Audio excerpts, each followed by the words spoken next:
안녕하세요. 연세 아이봄의 박수연입니다.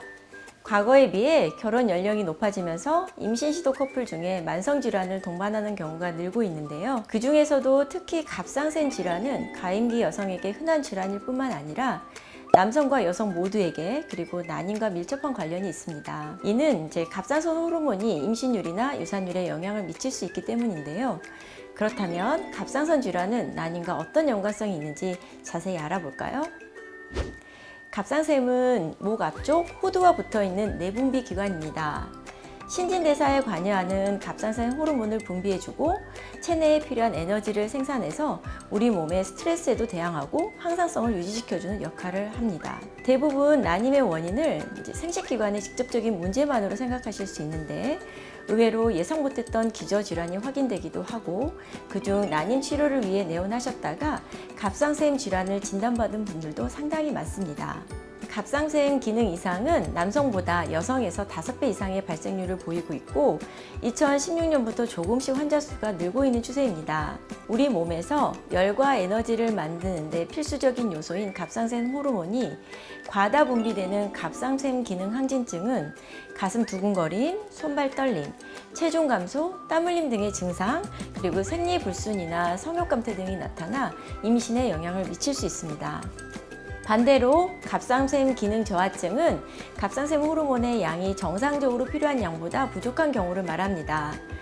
갑상샘염을 앓으면서 갑상샘 항진증 후에 발생하기도 하고 수술 등의 이유로 갑상샘 호르몬이 잘 분비되지 않거나 내하수체의 기능 이상을 가져올 수 있는 경우 갑상샘 자극 호르몬이 분비되지 않아서 저하증이 생길 수 있습니다. 저하증의 경우 피로감, 체중 증가 등의 증상이나 추위를 심하게 타고 땀이 잘 나지 않는 증상도 있을 수 있습니다.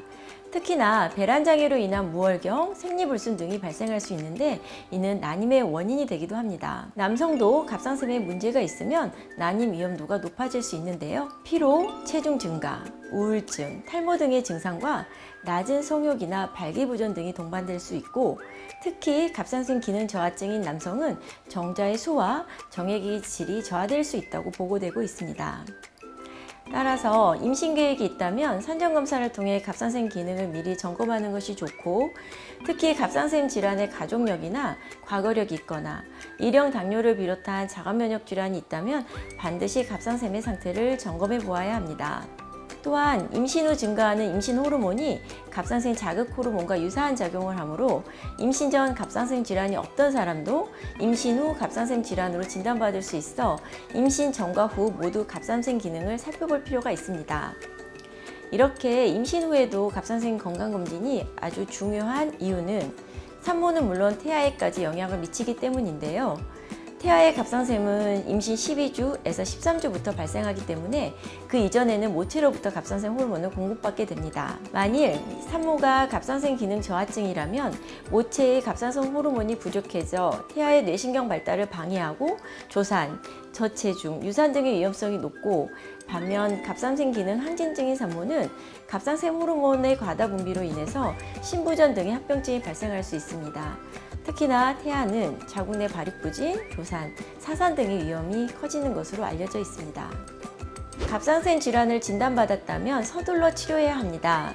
원인에 따라 다르기는 하지만 대부분 갑상샘 호르몬 수치를 정상 범위로 조절하는 약물을 처방받아서 치료가 가능한데요.